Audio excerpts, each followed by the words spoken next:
What's up, fight fans? Top of the morning, everybody. This is Kurt DeVille with Counterpunch Boxing News, and I have some new news concerning Deontay, the Bronze Bomber Wilder, and Anthony Joshua. Of course, we heard Joshua announce he wants Undisputed. His journey once again for the Undisputed crown. He wants, he desires, he's proclaimed. And we've heard the response from Deontay Wilder that the fight will happen. They've been down that road once before. And it's not if it happens, it is when it happens. Those are the things and the words that are said between two people. So now the question is, who really wants it? Who really wanted it? Okay. Now, there's several things that we can go through to go to. We're not going to even talk about last year. That's just kind of, we don't need to backstory that. If you want backstory, see some older videos. We're not doing that today. But what we will do is we can talk about this year in review. Okay. This year in review, who really wants to fight? Who really wanted the fight? Let's base that on the action, right? Okay, well, we had a 2-offer deal from DAZN, from John Skipper. Okay. We had the $100 million deal, which the fight could have been, Deontay could have been fought, he could have fought Wilder. Deontay could have fought Joshua for $50 million. The first fight, $50 million. The second fight, then the other deal, which was the $120 million deal, where he takes on Dominic Breazeale on the DAZN platform, and that's his mandatory. Then he fights Joshua, $50 million for the first, $50 million for the second, and that will be that. Deontay turned down that deal. And he wanted to, which that deal was still on the table, mind you. And Deontay said, well, hey, I'm going to go another way. I'm going to go another way. I'm going to bet on myself, meaning I'm not going to take a deal. I'm going to use another option because maybe that option is more daring or more lucrative. Okay. He decides to stay with Showtime since he was a free agent. And he fought Dominic Breazeale on Showtime. That was not pay-per-view. Okay. Now, around this time, after he knocks out Dominic Breazeale in the first round, Anthony Joshua reaches out to Deontay Wilder. Deontay Wilder did not respond to Anthony Joshua. But what Joshua did, he responded and wanted to have a sit-down with Wilder.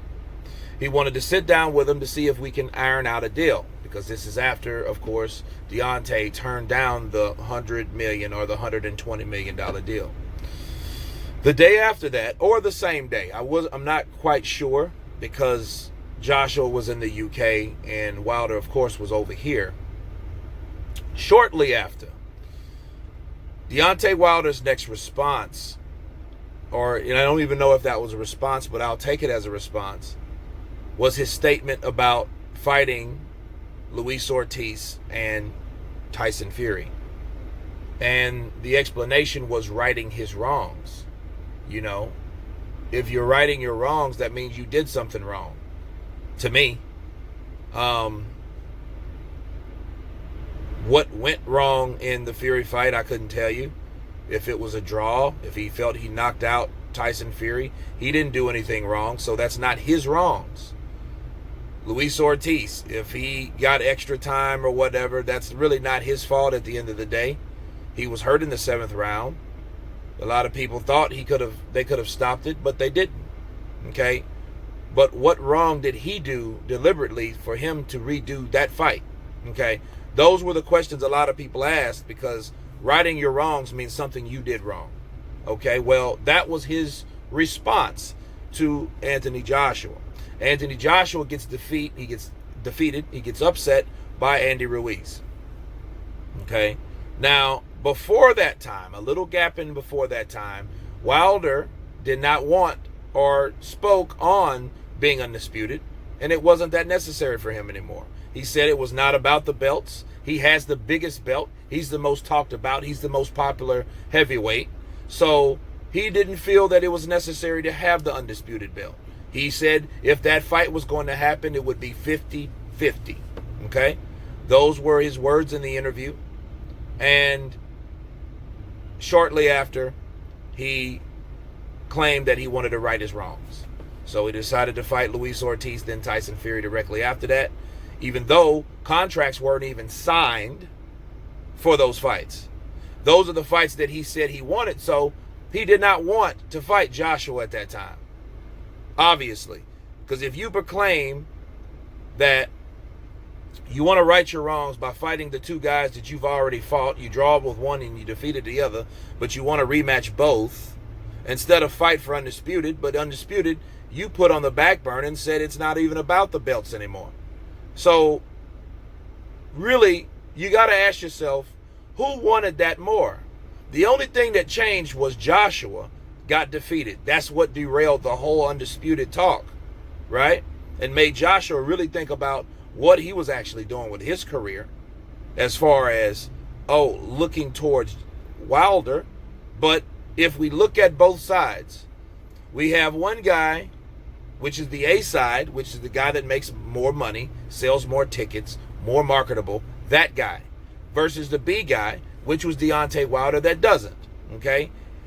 Multiple belt holder compared to a single belt holder, was sending offers, trying to communicate, trying to get a sit down, but was getting ignored by the B side fighter. Now, the old Jedi mind trick would be, I know what the strategy was. Let Hearn and Joshua keep offering more and more money. Therefore, your profile will raise without fighting him at all. Okay? So, for people that ask who wanted that fight more, it is by a landslide. Anthony Joshua and wanted that fight more. He wanted that fight anyway. Wilder did not want that fight because Wilder figured out, or his team figured out, you don't necessarily have to put yourself at risk of fighting a guy without raising your profile, without people talking about you. The whole idea was to get Deontay Wilder's name more known because he sold less tickets, he was less marketable, and he was the B-side, equals B-side, right? So, they didn't have any intention of fighting him. So, to answer everyone's question, Joshua wanted it more by default. Because you ask yourself, what fighter that desires to fight a fighter that claims that other fighter's scared refused to be in the same room, same venue, same place, don't even want to have a sit down, but that guy's a coward? So if you're claiming that a guy doesn't want to fight you and you are that guy's scared and he's a coward, but then yet you don't want to be in the same room as him, you refused the job because it was on it was commentating the guy you say you wanted to fight. You refused that because your excuse is you couldn't jump in the ring. That makes no sense. That makes no sense. It seems to me you didn't want to be in the presence of this guy because you didn't want to be face to face to this guy. Because if I'm a fighter and I think another fighter's scared of me, and I want to fight that guy that's scared, that I think and I feel that's scared, I want to be in that guy's face, or I want to be at least somewhere near that guy to at least say how I feel about that guy to his face. Wouldn't that make more sense? So all these times that Deontay Wilder had ample opportunity to be in front of Joshua, he refused. He refused to sit down. He refused the job of commentating. He refused a lot of things. He refused to go to his other fights, right? That didn't happen, but then got mad because Joshua didn't want to go to his fight, despite Joshua was halfway across the world doing promotions in Spain or wherever he was, right? He had other obligations. That's what being the A-side is about. You have a lot of other things going that boxing has produced, okay? Deontay Wilder didn't really know much about that at the time. I don't really know if he still does. However, to conclude this video of who wanted it more, it is Joshua by default. Because even after the last interview, Deontay Wilder's energy was not the same as though it would have been if Andy Ruiz would have beat Joshua again. He was very ecstatic. He was very happy. He was very high-spirited when he thought that Andy Ruiz would win for Undisputed. Now Undisputed is now a topic again. It wasn't even a topic after he turned down $120 million. Okay? So that's the explanation of people. We have to see what Wilder does after that. But his response to Joshua was not encouraging. It was almost as though he had lost all desire for Undisputed. He says, oh, it has to be one champion, one name. They have to push for it. Why do they have to push for anything that you should want? Who the hell is they? You know what I mean? You take an offer, you accept the offer. If you want the fight, go holler at John Skipper, because I'm pretty sure a deal could be set in place if you wanted it. But that's if he wants it. And I question his desire to want it. That's my take on it. You guys tell me what you think about Anthony Joshua versus Deontay Wilder. Who wants it more? Who wants it more? You guys tell me in the comments. Of course, please subscribe. And you guys been Counterpunch. Peace.